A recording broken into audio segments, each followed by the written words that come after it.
रावी और जंगल के बीच में एक पुरानी सड़क थी जहां से हवा चल रही थी और उनके दिल थोड़ा तेज धड़क रहे थे। जब वो हवेली के करीब पहुंचे, उनका मन में कुछ अजीब सा घबराहट का एहसास होने लगा। हवेली का एंट्रेंस बैंड था, लेकिन कुछ पुरानी दीवारें और झाड़ियां थी जो उसे घायल कर रही थी। रवि ने नेहा से कहा, चलो अंदर जाकर देखते हैं। नेहा कुछ नर्वस थी, लेकिन रावी ने उसे रियश्योर किया और दोनों हवेली के अंदर चलते गए। पार्ट 3। अजायब घंटी हवेली के अंदर घंटी हुई थी और सब कुछ पुराने समन से भरा हुआ था। दरवाजे और विंडोज पुरानी और कमजोर हो गई थी। नेहा ने अपना फोन निकाला और फ्लैशलाइट ऑन की, जबकि रवि ने कहा, यह जगह काफी पुरानी लग रही है, कुछ गलत हो सकता है। सडनली एक घंटी की आवाज सुनाई दी, जो बिल्कुल उनके पीछे से आ रही थी। रवि ने उसके चेहरे पे घबराहट देखी और बोला, यह आवाज कहाँ से आई? नेहा ने अपनी रोशनी को उस तरफ मोड़ दी और उन्होंने देखा कि एक पुरानी घंटी वहां पर लटकी हुई थी। दोनों का दिल तेजी से धड़क रहा था। रवि ने कहा, चलो हम बाहर चलते हैं, कुछ गलत है यहाँ। पार्ट 4। तार की दुनिया। जब दोनों ने मुड़ के चलना शुरू किया, तभी एक पुरानी आवाज सुनाई देने लगी, जैसे किसी की सांस हो रही हो। नेहा की आंखों में दर्द था, लेकिन रवि ने कहा, यह बस हवा का असर है।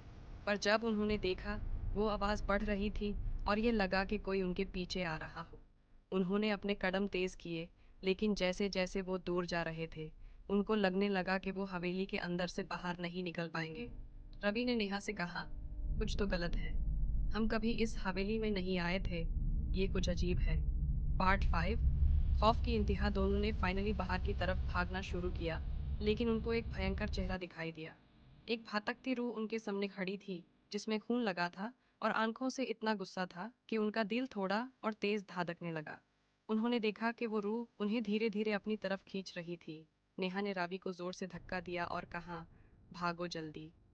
दोनों भाग रहे थे, लेकिन उस भटकती रूह की आवाज़ उनके कान में गूंज रही थी। जब उन्होंने सोचा कि वो हवेली से दूर आ गए हैं, उन्होंने देखा कि वो रूह अभी भी उनके साथ थी, उनकी सांस और घंटी की आवाज़ के साथ। पार्ट 6।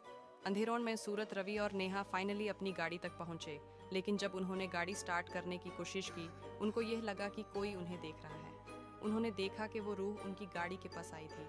रवि ने डर के मारे गाड़ी को स्टार्ट किया और वो वहां से निकल गए। जब दोनों अपनी अपार्टमेंट वापस आए, उन्होंने देखा कि उनके सेलफोन की स्क्रीन पर एक मैसेज था।